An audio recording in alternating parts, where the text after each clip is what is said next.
আসসালামু আলাইকুম প্রিয় সুধী, পবিত্র মাহে রমজানের পূর্ণতায় ছেয়ে গেছে চারপাশ। পৃথিবী ভরে উঠেছে সাম্যের গানে, ভ্রাতৃত্বের গানে, সৌহার্দ্যের গানে। এই পবিত্র মাহে রমজানের অন্যতম একটি বরকতময় কাজ হচ্ছে সুন্নাহ, হচ্ছে সাহরি গ্রহণ করা। আমরা ভোররাতে খাবার খেয়ে আমাদের শারীরিক চাহিদা পূরণ করা, নিজেদের ক্ষুধা নিবারণ করা এবং ইবাদতের শক্তি অর্জন করার জন্য সাহরি গ্রহণ করতে হয়। এবং সাহরি খাওয়ার উপর পবিত্র হাদিসে রাসূলুল্লাহ সাল্লাল্লাহু আলাইহি ওয়াসাল্লাম জোর তাগিদ দিয়েছেন।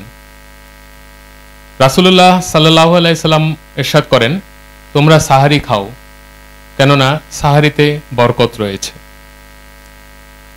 এখন এই সাহরি গ্রহণ করা নিয়ে যদি আপনি ব্যতিব্যস্ত হয়ে যান, সাহারিতে ৫-১০ পদ খাবার তৈরি করে নিজের উদর পূর্তি করেন, অথচ আপনার পাশে, আপনার বাড়িতে, আপনার আত্মীয় স্বজনের মধ্যে এমন কেউ রয়ে গেছে যে এক মুঠ অন্ন পাচ্ছে না সাহারি হিসেবে গ্রহণ করার জন্য।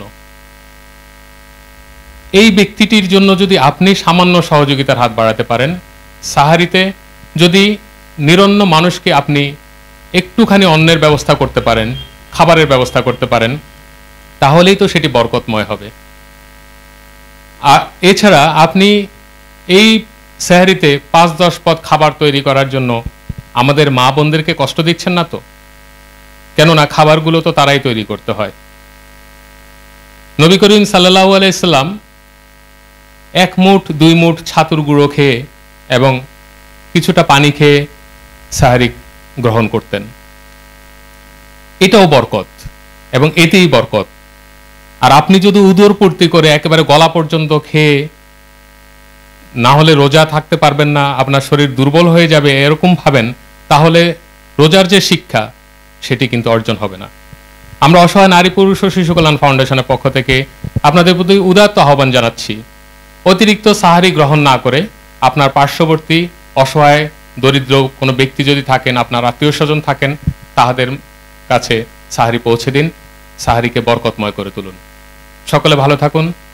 পবিত্র রোজার মাস হয়ে উঠুক আমাদের জন্য সার্বজনীন শিক্ষা। আল্লাহ হাফেজ। অসহায় নারী, পুরুষ ও শিশু কল্যাণ ফাউন্ডেশন দেশ ও জনগণের কল্যাণে নিয়োজিত সংগঠন।